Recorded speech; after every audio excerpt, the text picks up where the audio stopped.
Sudeep sir ಅವರು ಇವತ್ತು ಅಕ್ಕಾಬಾ ಅನ್ನೋ ಅದ್ಭುತವಾದಂತಹ ಹಾಡನ್ನ ಲಾಂಚ್ ಮಾಡಿದ್ದಾರೆ sir. First of all thank you so much sir.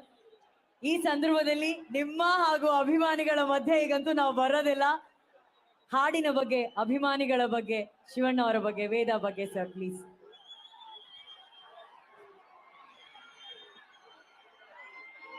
ಎಲ್ಲರೂ ಹೇಗಿದ್ದೀರಾ?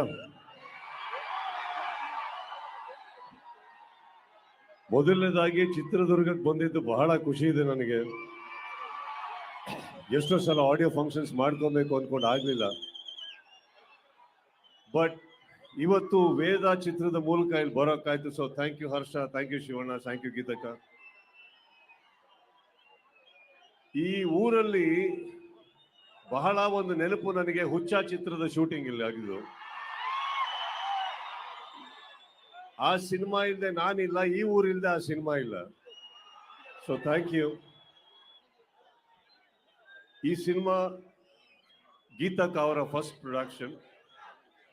ಒಂದೇನಪ್ಪ ಶಿವಣ್ಣನ ವಿಚಾರದಲ್ಲಿ ಖುಷಿ ಅಂದ್ರೆ, ಇಷ್ಟು ವರ್ಷ ಅವ್ರು ಬರೀ ಬೇರೆಯವ್ರಿಗೆ ಮಾಡಿ ಮಾಡಿ ಮಾಡಿ ಫೈನಲ್ ಆಗಿ ಅವ್ರ ಹೆಂಡತಿಗೆ ಮಾಡಬೇಕು ಅಂತ ಡಿಸೈಡ್ ಆದ್ರು ಫಿಲ್ಮ್ನ. So after so many years finally ಅವರ ಹೋಮ್ ಪ್ರೊಡಕ್ಷನ್ ಅಲ್ಲಿ ಬರ್ತಾ ಇರೋ ವೇದ, ನಮ್ಮ ಮನೆಯ ಹುಡುಗ ಹರ್ಷ,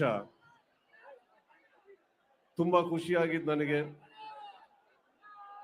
ಬಹಳ ವರ್ಷಗಳ ಹಿಂದೆ ಚಿತ್ರರಂಗಕ್ಕೆ ನಾನು ಬಂದಾಗ, ನಾನು ಯಾರು ಅಲ್ಲ, ಸ್ಪರ್ಶ ಅಂತ ಒಂದು ಚಿತ್ರ ಆಡಿಯೋ ಫಂಕ್ಷನ್, ನಮ್ಮ ಮಧು ಬಂಗಾರಪ್ಪ ಅವ್ರು ಇಲ್ಲೇ ಇದ್ದಾರೆ, ಅವತ್ತು ಲಾಂಚ್ ಮಾಡೋ ದಿನ ಇಂಡಿಯಾ ಪಾಕಿಸ್ತಾನ್ ಮ್ಯಾಚ್, ಜನನೇ ಬರಲ್ಲ ಅನ್ಕೊಂಡಾಗ ಅವತ್ತು ನನಗೆ ಸಪೋರ್ಟ್ ಮಾಡಿದ್ದು ಶಿವಣ್ಣ ಬಂದು ಆ ವೇದಿಕೆಯಲ್ಲಿ.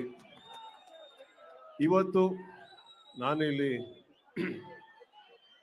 ಯಾವ ಕಲಾವಿದನಾಗಿ ಬಂದಿಲ್ಲ, ನಾನು ಸಹೋದರನಾಗಿ ಬಂದಿದ್ದೀನಿ. ಇದು ನಮ್ಮ ಸಿನಿಮಾ, ಈ ಸಿನಿಮಾ ಚೆನ್ನಾಗಿ ಆಗ್ಬೇಕು. ಅಂಡ್ ಈ ಸಿನಿಮಾ ಈ ಒಂದು ಹಾಡು ನಾನು ರಿಲೀಸ್ ಮಾಡಿದೆ. ಯಾರಾದ್ರೂ ಹೇಳ್ತಾರ ಇವರಿಗೆ ಇನ್ನೂ 29 ತರ ಆಡ್ತಾರೆ ಇವರು, ನೀವು ಡ್ಯಾನ್ಸ್ ಮಾಡೋದು ನೋಡಿ ನಮಗೆ ಪ್ರಾಬ್ಲಮ್ ಆಗುತ್ತೆ, ದಯವಿಟ್ಟು ಸ್ವಲ್ಪ ಕಮ್ಮಿ ಮಾಡಿ.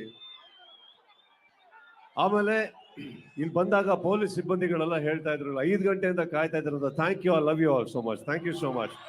ಹಾಗೆ ಇಲ್ಲಿ ಬಂದಾಗ ವ್ಯವಸ್ಥೆ ಮಾಡಿದಂತ ನನ್ನ ಪೊಲೀಸ್ ಸ್ನೇಹಿತರಿಗೆ ಥ್ಯಾಂಕ್ ಯು ಹೇಳ್ತಾ, ಇಲ್ಲಿ ಬಂದಿರೋ ಮಾಧ್ಯಮ ಮಿತ್ರರಿಗೆ ಥ್ಯಾಂಕ್ ಯು ಹೇಳ್ತಾ, ಇಡೀ ವೇದ ಚಿತ್ರತಂಡಕ್ಕೆ all the very best. Of course Arjun ಇರೋ ಕಡೆ ನಮ್ಮ ಆಸಕ್ತಿ ಇದ್ದೇ ಇರುತ್ತೆ. ಅಗೇನ್ ನಮ್ಮ ಮನೆ ಹುಡುಗ. ಇದೆಲ್ಲ ಯಾಕೆ? ಚಿತ್ರದುರ್ಗಕ್ಕೆ ಮತ್ತೊಮ್ಮೆ ಬರೋದಕ್ಕೆ ಖಂಡಿತ ಇಲ್ಲಿ ನಮ್ದು ಒಂದು ಫಂಕ್ಷನ್ ಆಗ್ಬೇಕು, ಅದೊಂದು ಪೆಂಡಿಂಗ್ ಇದೆ, ಅದು ಆದಷ್ಟು ಬೇಗ ಆಗುತ್ತೆ. ಥ್ಯಾಂಕ್ ಯು ನಾನು, thank you so much and thank you. Sudeep sir ಹೇಳಿದ್ರು ಇವತ್ತು ನಾನು ಕಲಾವಿದನಾಗಿ ಬರ್ಲಿಲ್ಲ, ಒಬ್ಬ ಸಹೋದರನಾಗಿ ಬಂದಿದ್ದಾರೆ ಅಂತ. ಆ ಮಾತಿಗೆ ಒಂದು ಹೊಡಿರೋ ಚಪ್ಪಾಳೆ ಚಿತ್ರದುರ್ಗ ಅಣ್ಣ.